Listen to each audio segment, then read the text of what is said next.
구글이 한국을 향해 50조 원짜리 청구서를 날렸습니다. 이유는 단 하나, 한글을 썼기 때문입니다. 스마트폰, 자동차, TV까지 한글이 입력되는 모든 것에 특허료를 내라는 충격적인 통보였죠. 전 세계 언론은 기술 식민지의 시작이라며 한국의 굴복을 예고했습니다. 하지만 그로부터 정확히 5일 뒤 아무도 주목하지 않던 한국의 한 무명 프로그래머가 올린 낡은 문서 하나에 실리콘밸리가 발칵 뒤집혔습니다. 구글의 천재 변호인단은 침묵했고 CEO는 긴급 성명을 발표해야 했죠. 600년 전 세종대왕이 미래의 후손들을 위해 심어놓은 비밀 코드의 정체, 지금 바로 밝혀집니다. 제 이름은 조나단 밀러입니다. 미합중국기의 세김권청의 수석 심사관입니다. 이곳은 세상의 모든 새로운 생각과 기술이 가장 먼저 도착하는 곳이자 그 생각의 값어치를 매기고 주인을 정해주는 곳입니다. 저는 15년 동안 이 일을 해왔습니다. 머릿속에 떠다니는 막연한 그림을 법이라는 명확한 언어로 번역해 굳건한 권리로 만들어주는 일. 감정이 끼어들 틈이 없는 오직 명료한 얼개와 서슬퍼런 논리만이 지배하는 세계입니다. 저는 그 세계의 질서를 신봉했습니다. 제 세상은 논리와 규칙으로 이루어진 투명한 유리상자와 같았습니다. 그 안에서 국적이나 인종, 문화 같은 것들은 아무런 의미가 없는 뜬구름 같은 이야기였죠. 중요한 것은 오직 하나, 새로운 것을 만들어냈는가, 그리고 그것을 논리적으로 증명할 수 있는가 뿐이었습니다. 태평양 건너에 있는 한국이라는 나라는 제게 그저 세계 지도 위에 표시된 수많은 나라 중 하나일 뿐이었습니다. 그들의 언어나 역사에 대해 저는 아는 바가 없었고 알아야 할 까닭도 느끼지 못했습니다. 그날도 여느 때와 같은 하루가 될 터였습니다. 2025년 10월의 어느 화요일. 높고 푸른 하늘 아래 세상의 모든 슬기와 욕망이 들끓는 이곳 슬기골짜기의 공기는 유난히 팽팽했습니다. 세계 최대의 기술 기업 온누리가 새로운 기술 발표회를 여는 날이었기 때문입니다. 온누리. 이름 그대로 온 세상을 소나기에 쥐려는 거대한 기업. 그들의 발표회는 언제나 세상을 한 뼘씩 바꾸어 놓았기에 모두가 숨을 죽이고 지켜보고 있었죠. 저는 제 사무실의 거대한 유리창 너머로 펼쳐진 풍경을 무심하게 바라보았습니다. 제 손에는 석 달 전 바로 이 온누리에서 제출한 세김권 서류 뭉치가 아직도 선명한 기억으로 남아 있었습니다. 세김권. 새로운 기회를 처음 만들었음을 온 세상에 새겨두는 권리. 그때 제가 검토했던 서류는 한 편의 잘 쓰인 논문과도 같았습니다. 복잡한 기술의 얼개를 군더더기 하나 없는 언어로 풀어낸 논리의 결정체였죠. 흠잡을 곳 하나 없는 완벽한 창작물이었습니다. 저는 추호의 망설임도 없이 그 서류에 승인 도장을 찍었습니다.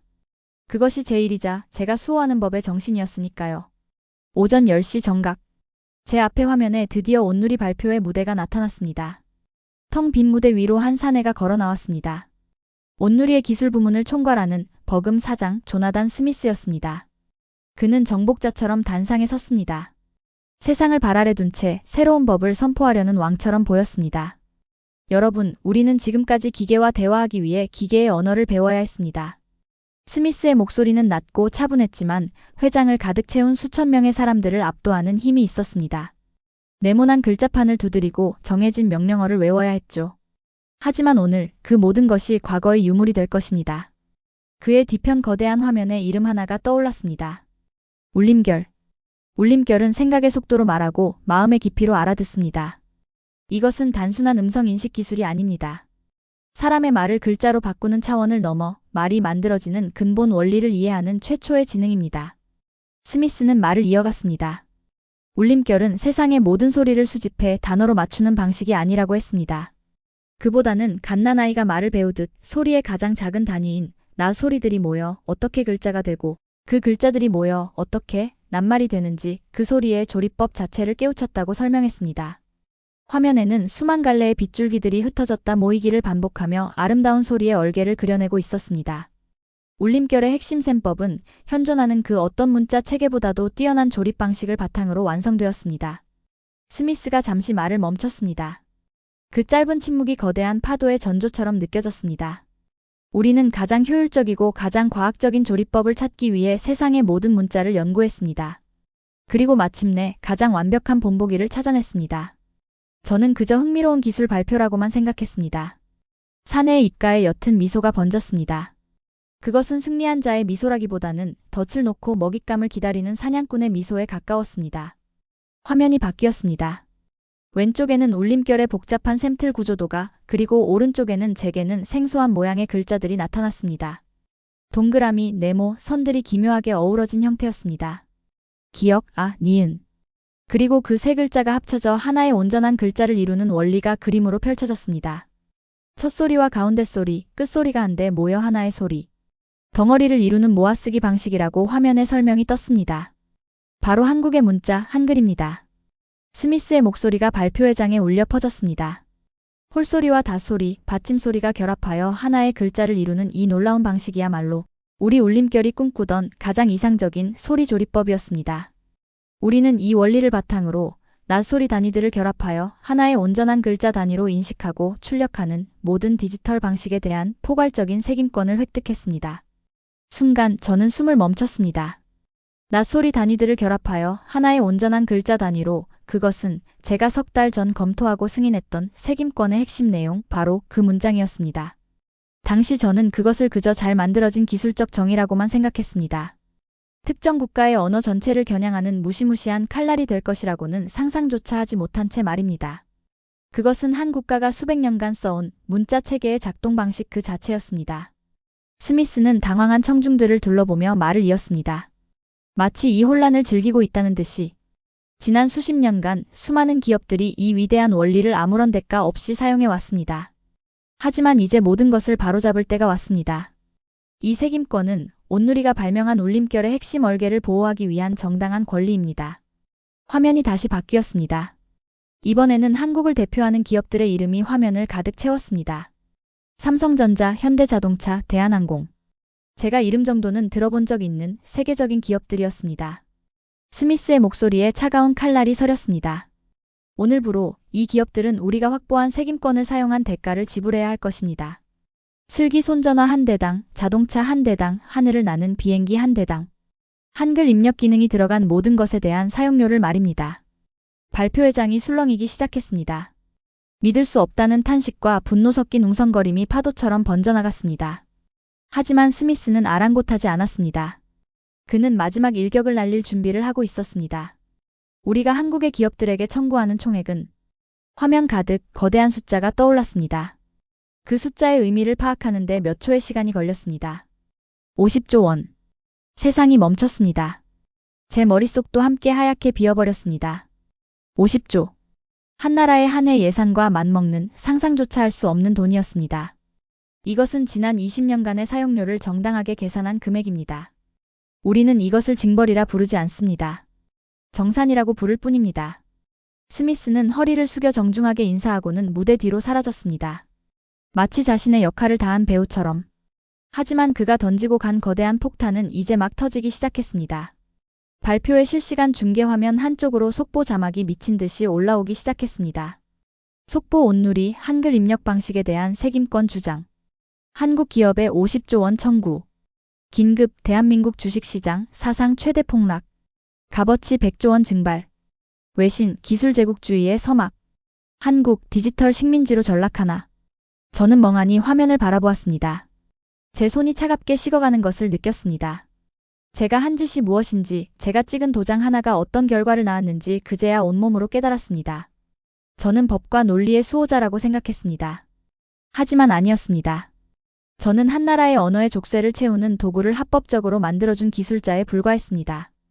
그 색임권 서류는 법적으로 아무런 문제가 없었습니다. 모든 요건을 충족했고 논리적으로도 완벽했습니다. 하지만 법의 그물망이 걸러내지 못하는 것이 있다는 것을 저는 그날 처음으로 깨달았습니다. 그것은 역사였고 한민족의 삶 그 자체였습니다.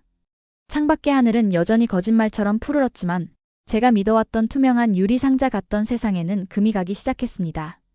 저 조나단 밀러는 법과 논리를 신봉하던 완벽한 미국인은 바로 오늘 제 손으로 한나라의 숨통을 조이는 칼을 쥐어준 공범이 되었습니다. 이것이 과연 옳은 일인가? 제 안에서 단 한 번도 흔들린 적 없었던 믿음의 저울이 처음으로 삐걱거리기 시작했습니다. 온누리의 선포가 몰고 온 거대한 파문은 며칠 밤낮으로 세상을 뒤흔들었습니다. 50조 원이라는 숫자는 더는 화면 위의 글자가 아니었습니다. 그것은 작은 반도의 심장을 옥죄는 현실의 무게추가 되었습니다. 하루아침에 한나라의 경제가 뿌리부터 흔들리는 광경을 저는 제 사무실 유리창 너머로 똑똑히 지켜보았습니다. 제가 앉은 이 고요한 방 안의 평온함이 오히려 비현실적으로 느껴질 정도였죠. 온 세상의 소식통들은 연일 한국의 소식을 전했습니다. 주식시장을 나타내는 푸른빛의 숫자들은 며칠째 곤두박질 쳤고 나라의 돈 가치는 휴지 조각만도 못하게 떨어졌습니다. 사람들의 얼굴에서는 웃음이 사라졌고 거리의 활기찬 기운은 잿빛 불안감에 잠식당했습니다. 제가 승인한 서류 한 뭉치가 이처럼 수많은 사람의 삶을 송두리째 흔들 수 있다는 사실을 저는 그때 처음으로 실감했습니다. 법의 언어는 감정이 없지만 그 결과는 이토록 아픈 상처를 남기는 것이었습니다. 하지만 작은 반도는 그대로 주저앉지 않았습니다. 분노와 절망의 잿더미 속에서도 저항의 불씨가 타오르기 시작했습니다. 한국이라는 나라는 자신들의 가장 뛰어난 법률가들을 모두 불러 모았습니다. 나라의 운명을 걸고 온누리의 거대한 성체에 맞서 싸울 전사들이었죠. 화면 너머로 비친 그들의 얼굴에는 비장함이 서려 있었습니다. 잠을 잊은 채 수많은 옛 기록과 법 조항들을 파헤치고 밤을 새워 반격의 논리를 벼리는 모습이 연일 비쳤습니다. 그들은 세상에서 가장 권위 있다는 나라 사이의 재판소에 온누리를 끌어냈습니다. 책임권 자체가 성립될 수 없다는 주장이었습니다. 한글의 모아쓰기 원리는 수백 년 전부터 존재해온 보편적인 지식이며 어느 한 기업이 독차지할 수 있는 발명품이 아니라는 외침이었습니다. 그것은 기술의 다툼이 아니라 한 민족의 정신과 역사를 지키기 위한 싸움이었습니다. 저는 그들의 주장을 담은 서류들을 모두 셔츠를 입었습니다. 한 글자 한 글자마다 그들의 절박함과 간절함이 묻어나는 듯 했습니다. 싸움은 몇 달에 걸쳐 이어졌습니다. 법정 안에서는 보이지 않는 전쟁이 벌어졌습니다. 한쪽은 살아온 이야기와 수백 년의 정신을 펼쳐 보였고 다른 한쪽은 얼음처럼 차가운 논리와 규정의 성벽을 쌓아 올렸습니다. 온누리의 법을 다루는 사람들은 제가 승인했던 바로 그 논리를 방패 삼아 한국 측의 모든 주장을 쳐냈습니다. 우리가 책임권을 낸 것은 한글 그 자체가 아닙니다. 낯소리를 결합하여 글자로 만들어내는 디지털 처리 방식입니다. 이것은 명백히 새로운 기술적 창작입니다. 그들의 주장은 제가 만든 논리의 성벽 안에서 한치의 흔들림도 없었습니다. 저는 그 모든 과정을 지켜보며 제 손으로 짠 그물이 얼마나 촘촘하고 잔인한지 깨달았습니다. 한국의 법률가들이 아무리 인간의 도리와 역사의 보편성을 외쳐도 그들의 목소리는 제가 세운 법의 벽을 넘지 못하고 허공에 흩어지고 있었습니다. 그들은 보이지 않는 감옥 안에서 싸우고 있었던 셈입니다. 그리고 마침내 심판의 날이 왔습니다. 세상에서 가장 지혜롭다고 알려진 재판관들이 판결을 내리는 날이었습니다. 저는 숨을 죽이고 결과를 기다렸습니다. 어쩌면 법의 저울이 기적처럼 다른 쪽으로 기울어 줄지도 모른다는 헛된 기대를 품었던 것도 같습니다. 결과는 냉혹했습니다. 법은 감정을 헤아리지 않는다. 법은 역사를 존중하지 않는다. 법은 오직 기록된 글자만을 따른다. 재판관의 목소리는 건조했습니다. 온누리가 제출한 책임권의 논리는 법적으로 아무런 흠결이 없으며 따라서 그들의 권리는 존중받아야 한다는 것이 최종 결론이었습니다. 한국 측의 주장은 법의 영역을 벗어난 정서적인 호소일 뿐이라고 선을 그었습니다. 화면에 비친 한국 법률가들의 얼굴이 흑빛으로 변했습니다. 한 노련한 법률가의 어깨가 힘없이 처지는 모습, 젊은 변호사가 두 손으로 얼굴을 감싸 쥐는 모습이 보였습니다. 그들의 패배는 곧 나라의 패배였습니다. 그 순간 제 심장에도 차가운 쇠사슬이 감기는 듯한 통증이 느껴졌습니다. 그날 이후 세상의 시선은 더욱 차가워졌습니다. 온 세상의 소식통들은 기술 주권의 종말, 새로운 기회에 얽매인 나라의 탄생과 같은 제목으로 한국의 패배를 알렸습니다.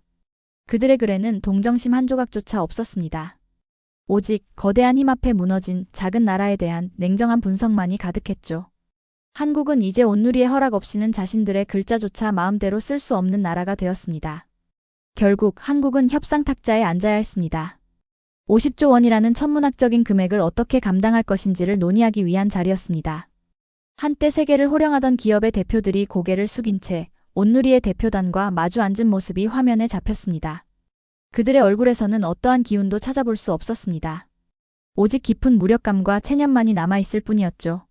온누리 측 대표인 조나단 스미스의 얼굴에는 여유로운 미소가 걸려 있었습니다.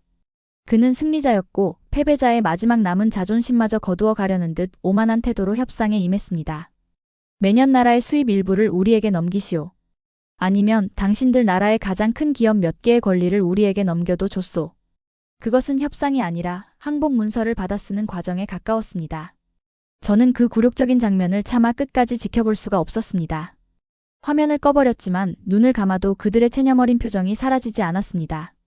제가 지켜온 법과 논리의 세계, 그 완벽하다고 믿었던 세계가 이토록 끔찍한 불평등을 만들어냈습니다. 법의 이름으로 행해진 정당한 약탈이었습니다.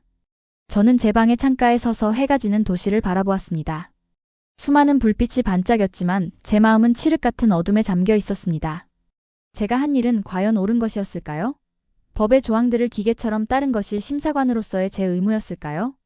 아니면 법의 글자 뒤에 숨겨진 인간의 삶과 역사를 헤아렸어야 했을까요? 제 안에서 단단했던 믿음의 기둥이 소리 없이 무너져 내리고 있었습니다. 제가 지켜온 법의 저울은 과연 공평한 것이었는지, 저울 자체를 의심하기 시작한 것입니다. 그리고 그 의심의 작은 씨앗이 앞으로 제 삶을 어떤 방향으로 이끌고 갈지, 그때 저는 전혀 알지 못했습니다. 시간은 흐르는 물과 같아 슬픔에 잠긴 이들을 기다려주지 않았습니다. 굴욕적인 협상이 진행된다는 소식이 들려왔습니다. 나라의 대표들은 매일같이 온누리의 성체로 불려가 나라의 살림과 미래를 얼마에 팔아넘길 것인지를 의논해야 했습니다. 그 모습은 전신에 상처를 입고 쓰러진 장수가 적장 앞에서 목숨을 구걸하는 것과 다르지 않았습니다. 그들이 탁자에 앉을 때마다 작은 반도의 자존심은 한 뼘씩 잘려나가고 있었습니다. 저는 그 모든 과정을 지켜보며 깊은 무력감에 빠져들었습니다. 제가 지켜온 법이라는 것이 얼마나 허망한 것인지, 강자의 탐욕을 가려주는 얇은 천조각에 불과했음을 깨닫고 있었습니다. 제 마음속에서는 매일같이 두 개의 목소리가 싸웠습니다. 하나는 법의 이름으로 제 행위는 정당했다고 외쳤고, 다른 하나는 그 법이 한 민족의 숨통을 끊어놓았다고 절규했습니다. 밤마다 잠을 이룰 수 없었습니다. 눈을 감으면 제가 승인 도장을 찍었던 그 서류의 글자들이 저를 비웃는 듯 어른거렸습니다. 세상의 조롱은 날이 갈수록 거세졌습니다. 이웃 나라들은 기다렸다는 듯이 한국의 추락을 떠들어댔습니다. 한때 자신들의 경쟁 상대였던 나라가 무너지는 것을 즐기는 듯 보였습니다. 그들의 소식지에는 스스로 만든 덫에 걸린 호랑이, 글자에 발목 잡힌 기술 강국 같은 글들이 넘쳐났습니다. 동정은 없었습니다. 오직 싸늘한 비웃음과 이삭이라도 주우려는 탐욕스러운 눈빛만이 가득했습니다. 그런데 바로 그 무렵 절망의 땅 한국에서 아주 작고 뜻밖의 움직임이 시작되고 있었습니다. 그 시작은 영웅의 외침도 위대한 지도자의 결단도 아니었습니다. 그것은 세상에 대한 냉소와 불만으로 가득 찬 한 젊은이의 차가운 눈빛에서 비롯되었습니다. 그의 이름은 박지훈. 혜성처럼 나타나 샘틀 세상의 어려운 문제들을 놀이처럼 풀어내던 젊은 기술자였습니다. 그는 나라와 민족 같은 낡은 이야기에 코웃음을 치는 사람이었습니다. 그에게 중요한 것은 오직 완벽한 셈법의 아름다움과 논리의 명쾌함뿐이었죠. 나라가 위기에 빠졌다는 소식에도 그는 눈 하나 깜짝하지 않았습니다. 오히려 어리석은 감정에 휩쓸리는 사람들을 한심하게 여겼습니다. 나라 사랑 타령으로 이길 수 있는 싸움이 아닙니다. 처음부터 저들의 덫을 눈치채지 못한 우리 모두의 어리석음 탓이지요. 그는 동료들과의 대화에서 그렇게 말하곤 했습니다. 그의 눈에는 뜨거운 분노 대신 차가운 경멸이 서려 있었습니다. 그는 낡은 역사책을 뒤지고 민족의 정신을 외치는 사람들을 시대에 뒤떨어진 구시대의 유물처럼 취급했습니다. 세상은 힘과 기술로 움직이는 것이지 보이지 않는 정신 따위가 할 수 있는 일은 아무것도 없다고 믿었습니다. 그날도 박지훈은 자신의 작은 작업실에 틀어박혀 있었습니다. 바깥 세상의 소란 따위는 잊은 채 복잡하게 얽힌 셈법의 길을 탐험하고 있었죠. 그때 그의 할머니가 조용히 작업실 문을 열고 들어왔습니다. 따뜻한 차 한 잔을 손에 들고서였습니다. 할머니는 90에 가까운 나이에도 늘 허리를 꼿꼿이 세우고 다니는 분이었습니다. 그분의 얼굴에 새겨진 깊은 주름은 한 시대의 아픔을 고스란히 품고 있었죠. 애야, 밥은 먹고 하거라. 할머니는 손자의 흐트러진 머리를 부드럽게 쓸어주었습니다. 박지훈은 귀찮다는 듯 화면에서 눈을 떼지 않은 채 대답했습니다. 괜찮아요, 할머니. 바빠요. 나라가 일이 시끄러운데 넌 괜찮으냐? 제가 걱정한다고 달라질 게 있나요? 어차피 힘없는 쪽이 무릎 꿇는 건 세상의 이치인 것을요. 옛날 이야기나 붙들고 울고불고 한다고 해결될 일이 아니에요. 박지훈의 목소리에는 날이 서 있었습니다. 그 순간 늘 온화하기만 하던 할머니의 표정이 아주 잠깐 굳어졌습니다. 할머니는 창밖을 바라보며 나지막이 읊조렸습니다. 옛날 이야기라. 할머니는 주름진 손으로 손자의 손을 가만히 잡았습니다. 옛날엔 말이다. 우리가 쓰는 이 글을 배우고 쓰는 것만으로도 목숨을 내놓아야 했단다. 글을 가르치는 선생도 배우는 아이도 순사들에게 끌려가 온갖 고초를 겪었지. 그래도 숨어서 배웠어. 이 글을 잃으면 나라도 민족도 전부 잃는 것이라 믿었기 때문이란다. 할머니의 목소리는 떨리지 않았습니다. 그저 아주 오래된 이야기를 담담하게 꺼내놓을 뿐이었습니다. 그깟 글자 몇 개가 뭐라고 목숨까지 걸었느냐고. 그건 그냥 글자가 아니었기 때문이야. 그건 우리가 누구인지를 알려주는 이름이었고 우리가 꾸는 꿈을 담는 그릇이었으니까. 그걸 빼앗기지 않으려고 수많은 이름 없는 사람들이 피를 흘렸단다. 박지우는 아무 말도 할 수 없었습니다. 그의 심장이 처음으로 뜨끔거렸습니다. 할머니가 잡은 손등 위로 세월의 무게가 고스란히 느껴졌습니다. 그가 그저 낡고 비효율적인 옛것이라 치부했던 것들이 누군가에게는 목숨을 걸고 지켜야 했던 전부였다는 사실이 그의 차가운 이성을 흔들기 시작했습니다. 할머니는 조용히 찻잔을 내려놓고 방을 나갔습니다. 작업실에는 다시 정적이 흘렀습니다. 하지만 이전과는 다른 무거운 정적이었습니다. 박지우는 멍하니 자신의 손을 내려다보았습니다. 이 손으로 그는 세상에 어떤 셈법이든 만들어낼 수 있었습니다. 하지만 할머니의 주름진 손이 지켜온 것의 가치에 대해서는 단 한 번도 생각해 본 적이 없었습니다. 우리가 누구인지를 알려주는 이름. 할머니의 그 한마디가 그의 머릿속을 떠나지 않았습니다. 그는 처음으로 자신이 경멸하던 사람들의 마음을 아주 조금이나마 헤아려 보았습니다. 그들이 지키려 했던 것이 단순한 글자가 아니라면, 그것이 정말로 한 민족의 정신을 담는 그릇이라면, 지금 벌어지고 있는 이 싸움은 단순히 돈을 빼앗기는 것이 아니라 그릇 자체가 깨어지고 이름이 지워지는 일일지도 모른다는 생각이 들었습니다. 박지우는 자리에서 벌떡 일어났습니다. 그리고는 서가 한 구석에 먼지를 뒤집어 쓴 채 꽂혀있던 낡은 역사책 한 권을 꺼내 들었습니다. 여전히 그는 믿지 않았습니다. 낡은 기록 따위가 거대한 온누리의 법률 군단을 이길 수 있을 리 없다고 생각했습니다. 이것은 그저 어리석은 시간 낭비일지도 모른다고 스스로에게 계속해서 되뇌었습니다. 하지만 그는 멈출 수가 없었습니다. 할머니의 목소리가 이름 없이 쓰러져간 사람들의 숨결이 그의 등을 떠미는 것 같았습니다. 그는 자신의 샘틀 앞에 다시 앉았습니다. 그리고는 조선 왕조실록이라 불리는 500년의 역사를 담은 거대한 기록 보관소의 문을 열었습니다. 화면 가득 알아볼 수도 없는 옛 글자들이 강물처럼 흘러내렸습니다. 수억만 개의 글자로 이루어진 거대한 숲. 어디서부터 시작해야 할지, 무엇을 찾아야 할지 막막하기만 했습니다. 이것은 논리의 세계가 아니었습니다. 길도 이정표도 없는 아득한 시간의 미로였습니다. 그는 훈민정음이라는 네 글자를 넣었습니다. 수만 개의 결과가 화면에 나타났습니다. 그는 그날 밤 잠드는 것을 잊었습니다. 무모하고 어리석은 짓이라 비웃으면서도 그의 손가락은 멈추지 않고 옛 기록의 강을 헤집고 있었습니다. 어쩌면 아주 만약에 그 강바닥 깊은 곳에 지금의 이 절망을 뒤집을 수 있는 작은 조약돌 하나라도 숨겨져 있을지 모른다는 생전 처음 느껴보는 희미한 기대를 품은 채였습니다. 그 작은 조약돌이 거대한 성벽을 무너뜨릴 무기가 될 수 있다는 것을 그때의 그는 아직 알지 못했습니다. 그러나 어둠 속에서 빛을 찾으려는 한 인간의 위대한 몸부림은 그렇게 시작되고 있었습니다. 박지우는 시간이라는 망망대해에 홀로 떠있는 돛담배와 같았습니다. 며칠 밤낮으로 이어진 항해에 그의 정신은 달아빠진 밧줄처럼 위태로웠습니다. 눈꺼풀은 천근의 무게로 내려앉았고 머리쫓은 뒤엉킨 실타래처럼 혼란스러웠습니다. 수백만 자에 달하는 옛 기록들은 거대한 파도처럼 그를 덮쳐왔습니다. 그는 파도 속에서 의미 없는 글자들의 조각만 허우적거리며 건져 올릴 뿐이었습니다. 역시 무모한 짓이었어. 그의 마음속에서 냉소적인 목소리가 속삭였습니다.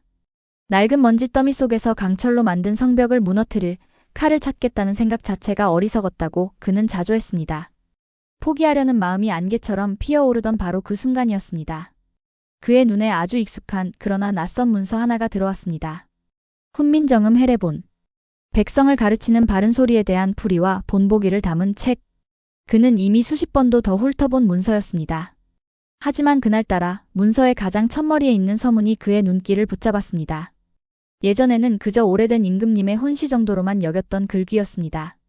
나란 말씀이 둥기게 달아. 그는 자신도 모르게 소리내어 그 글을 읽기 시작했습니다. 나라의 말이 중국과 달라. 문자와로 서로 삼았디 아니할세. 글자와 말이 서로 통하지 아니하므로. 이런 전차로 어린 백성이 니르고저 홀빼이셔도. 이런 까닭으로 어리석은 백성이 말하고자 하는 바가 있어도. 여기까지는 그가 아는 이야기였습니다. 그런데 바로 다음 구절에서 그의 심장이 쿵 하고 내려앉았습니다. 내 이를 위하여 어여삐 너겨 새로 28자를 맹가노니. 사람마다 하여 수빈 이겨 날로 씀에 편안케 하고자 할 따람이니라. 내가 이를 위하여 가엾게 여겨 새로 28글자를 만드니. 사람마다 하여금 쉽게 익혀 매일 씀에 편안하게 하고자 할 따름이니라. 박지우는 그 자리에 얼어붙었습니다. 그의 머릿속에서 수만 개의 번개가 동시에 내리치는 듯한 충격이 일었습니다. 이것은 단순한 선언이 아니었습니다. 이것은 법이었습니다. 시대를 뛰어넘는 너무나도 명확하고 서슬퍼런 법의 조항이었습니다. 그는 기술자였습니다. 그의 세상은 약속과 규칙으로 이루어져 있었습니다. 수많은 셈법을 만들고 다루면서 그는 창작자가 자신의 창작물에 대해 어떤 권리를 갖고 어떤 의무를 지는지 뼛속 깊이 이해하고 있었습니다. 그리고 지금 그의 눈앞에 있는 이 문장은 그가 아는 그 어떤 사용 약조보다도 더 명확하고 위대한 선언이었습니다. 사람마다 하여 이것은 사용자의 자격에 어떠한 제한도 두지 않겠다는 뜻이었습니다.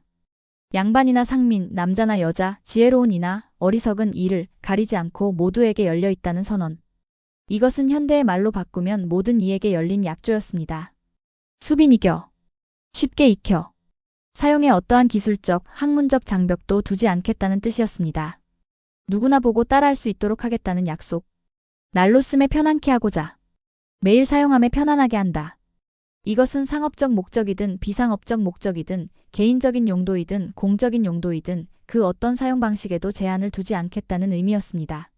무엇보다 편안케 한다는 것은 그 사용에 어떠한 대가나 부담도 지우지 않겠다는 뜻이었습니다. 할 따름이니라. 할 따름이다. 이것은 창작자의 확고한 의지였습니다. 그 어떤 다른 해석의 여지도 남기지 않는 쇠모처럼 단단한 마침표였습니다. 박지훈은 온몸에 소름이 돋는 것을 느꼈습니다. 이것은 인류 역사상 최초의 공공재 선언이었습니다. 600년 전 조선이라는 작은 나라의 한 임금이 자신의 가장 위대한 창작물을 내놓으며 그 소유권을 자신이나 나라에 귀속시킨 것이 아니었습니다. 그는 그것을 세상 모든 백성에게, 아니 시대를 넘어 미래의 모든 인류에게 아무런 조건 없이 선물로 내어준 것이었습니다. 온누리의 새김권은 낯소리를 결합하여 글자로 만드는 방식에 대한 권리였습니다. 하지만 그 방식의 창시자가 이미 600년 전에 이것은 누구의 것도 아니며 모든 이가 아무런 제약 없이 써야 한다고 하늘 아래에 선포했던 것입니다. 아버지가 이미 모든 자식에게 똑같이 나누어 준 유산을 어느 날 갑자기 나타난 낯선 이가 자기 것이라고 우기는 것과 같은 이치였습니다.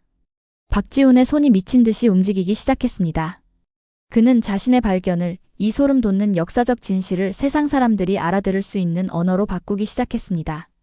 그의 작업실에는 낡은 역사의 먼지가 걷히고 서슬퍼런 논리의 빛이 가득 차올랐습니다. 한편 지구 반대편의 저는 깊은 죄책감의 늪에서 헤어나오지 못하고 있었습니다. 한국이라는 나라가 굴욕적인 항복 문서에 도장을 찍는 날이 바로 내일로 다가왔습니다.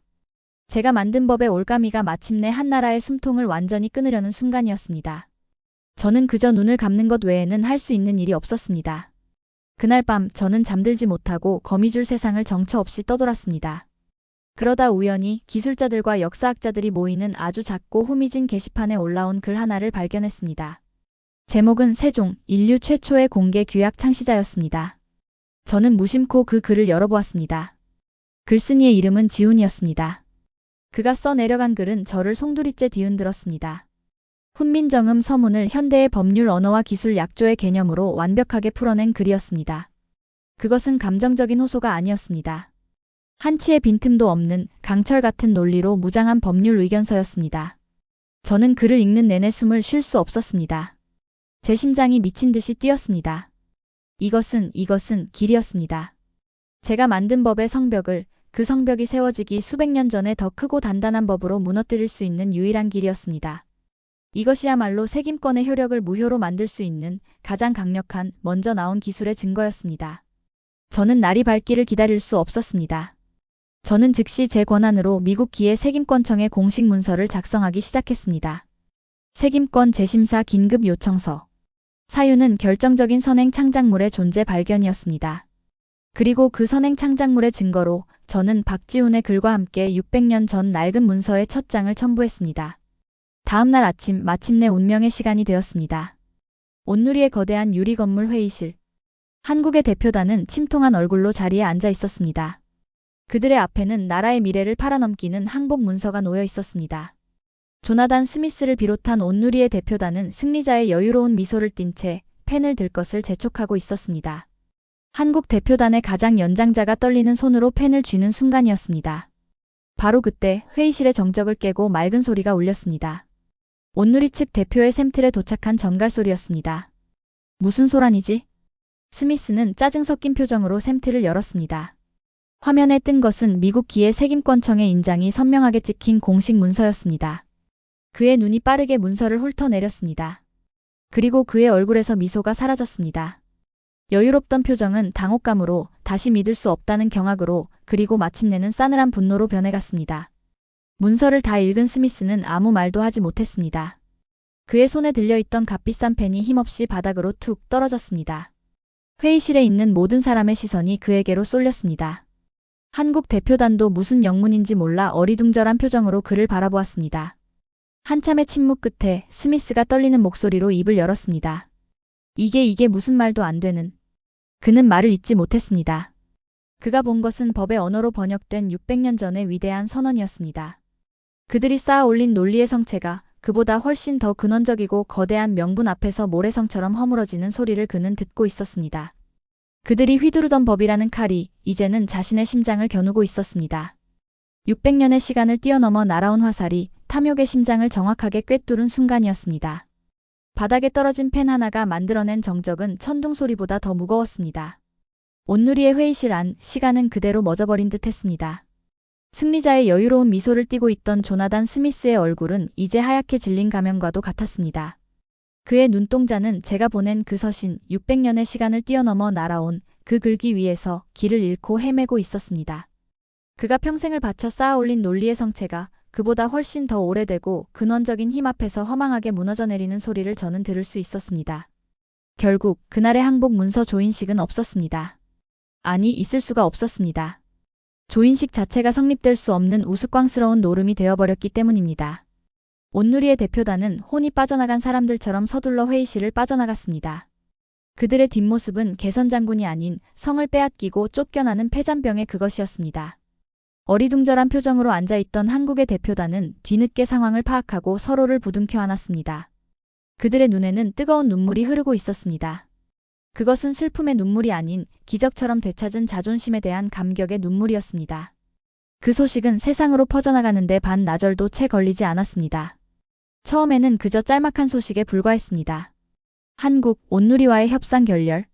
사람들은 그저 작은 반도가 마지막까지 버티다 결국 모든 것을 잃게 될 것이라 수군거렸습니다. 하지만 곧이어 그 협상이 왜 결렬되었는지에 대한 진짜 까닭이 알려지기 시작했습니다. 600년 전 문서 하나가 50조 원짜리 색임권을 무력화시키다. 처음 이 소식을 접한 세상의 반응은 디스빌리프였습니다. 동양의 작은 나라에서 전해져 오는 신비로운 전설쯤으로 여기는 이들도 있었습니다.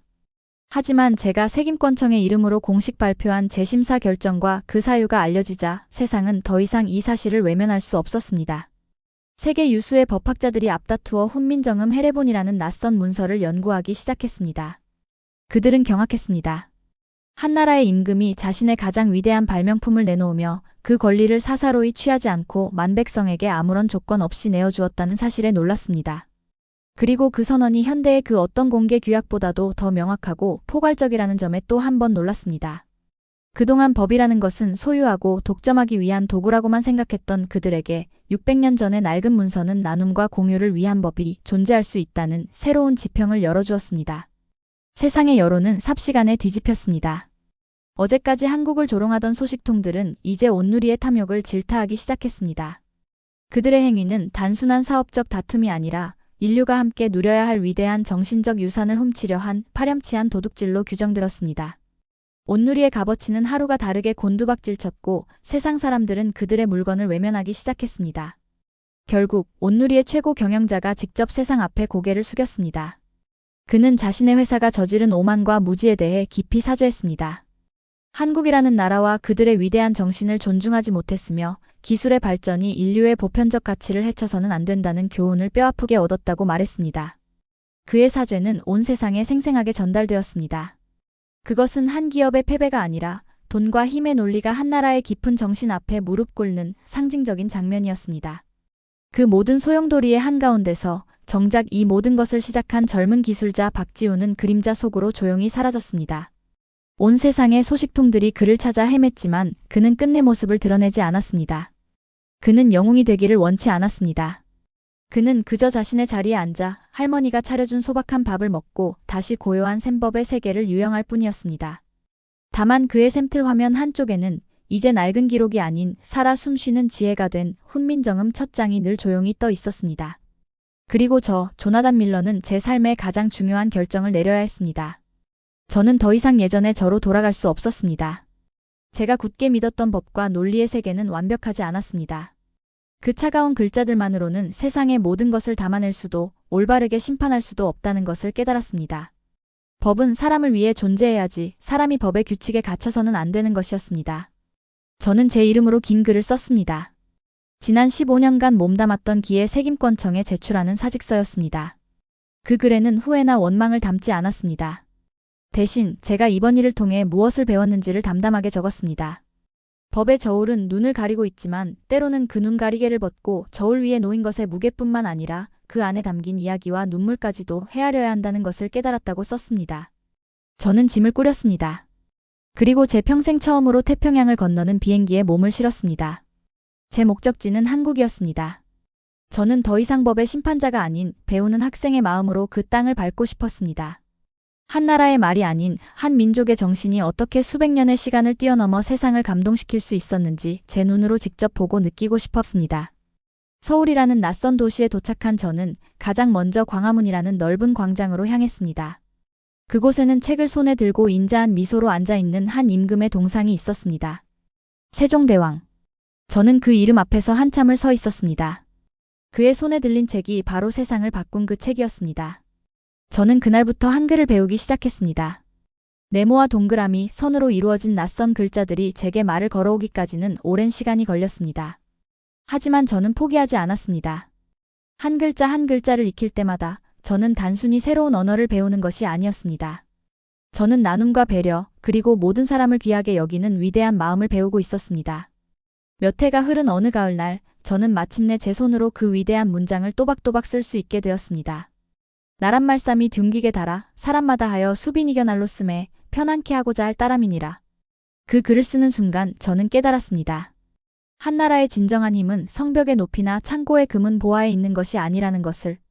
그것은 그 나라가 어떤 정신을 품고 그 정신을 다음 세대에게 어떻게 물려주는지에 달려 있다는 것을 말입니다. 한국이라는 나라는 가장 귀한 보물을 무기창고가 아닌 그들의 글자 속에 숨겨두었던 것입니다. 그리고 저는 그 위대한 유산을 목격한 행운아였습니다. 저의 길고 길었던 방황은 그렇게 끝이 났습니다. 여러분, 오늘 이야기 어떠셨나요? 구글의 50조 원짜리 탐욕을 단번에 잠재운 세종대왕의 위대한 한 수. 여러분은 이 이야기의 어떤 부분이 가장 통쾌하셨나요? 한 개인의 집념이, 그리고 600년 전 선조의 지혜가 거대한 골리앗을 무너뜨리는 이 기적은 우리에게 많은 것을 생각하게 합니다. 한글은 단순한 문자가 아니라 모든 백성을 위한 사랑과 공유의 정신이 담긴 우리 민족의 위대한 철학 그 자체였습니다. 우리는 이기적인 기술 패권의 시대에 가장 이타적인 해결책을 이미 600년 전부터 가지고 있었던 것입니다. 이 자부심을 주변에 널리 알려주세요. 좋아요와 공유는 감동한끼에게 큰 힘이 됩니다. 댓글로 영상 속 가장 인상 깊었던 세종대왕의 한마디는 무엇이었나요? 한번 남겨주세요. 여러분의 생각을 기다리겠습니다.